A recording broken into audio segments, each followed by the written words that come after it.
বাচ্চা না খেয়ে আছে। আপনাদের ঘরে নাই? এই পুলিশ ভাইদেরকে বলি, এদের বাপ মা নাই, এদের আত্মীয় স্বজন নাই, এদেরকে কেউ বলে না যে তোমরা কি করছো? এদের সন্তানরা পেছনে নাই? গেলেই বেদনা বুঝবে। আমার 6টা সন্তান যে ওখানে অনশনে আছে, তাদেরটা কে বুঝবে? বুলেট আপনি দেখেছেন বাবা মায়ের আর্তনাদ? অভিশাপ আসমান কাঁপে, আপনাদের কাঁপে না? তার কাঁপে না? অভিশাপের ভয় হয় না? বুকগুলা ঝাঁঝরা হয়ে গেছে আমার সন্তানদের। রাবার বুলেট বলবেন, কি বলবেন? এগুলো অস্ত্রের মুখে দাঁড়িয়ে আছে, আমাদের পয়সায় কেনা বুলেটে আমাদের সন্তানদের আপনারা বুলেট ছুটছেন। আর কত, আর কত? পুলিশ ভাইদেরকে বলি, ভেতরে তো আপনিও মানুষ, পুলিশ ভাই বলি না, ক্ষমা করবেন, মুখ থেকে বার হয়ে গেছে। তাদের ঘরেও সন্তান আছে, তাদের খোলসের ভিতরেও মানুষ। যারা এখনো ঘরে আছেন তারাও জানেন আর কতদিন ভয় পাবেন। ভয়েই থাকেন।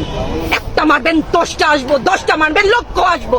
সারা দেশের মানুষ, মা বাপ সব একসাথে দাঁড়াবো। ওরা আমাদের কাছে পাঠিয়েছিল ওদের সন্তানকে মানুষ করার জন্য, আমাদের কাছে শিক্ষকদের কাছে পাঠিয়েছিল। কি জবাব দিব? আমার তো কোনো মুখ নাই, আমি শিক্ষক, আমার ভাষা নাই। তাদের কাছে হাত জোর করে মাপ চাই, নিরাপত্তা দিতে পারি নাই, নিরাপত্তা দিতে পারি নাই। মনে হয় রাস্তায় শহীদ হয়ে গেলে যদি এই লজ্জা আমার কিছুটা কাটে।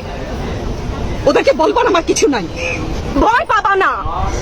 তোমাদের শিক্ষক আমরা লজ্জা পাই, তোমাদের থেকে শিখেছি। তোমরা যেমন আছো আমরাও আছি। যতদিন না 9 দফা ওদের মার না হয় ততদিন মাঠ থেকে সরবো না। নিরাপদ না তো? আপনি নিরাপদ? সংবাদ কর্মী, আপনি কি আত্মসম্মান বিসর্জন দিয়ে বিভিন্ন নিউজ, লেবুর বাম্পার ফলন নিউজ করতে হচ্ছে না? আপনারও লজ্জা লাগছে না আত্মীয় স্বজনের কাছে মুখ দেখাতে? পারছেন না তো? আপনার হয়ে আমি লড়ছি, আমাকে সহায়তা করে।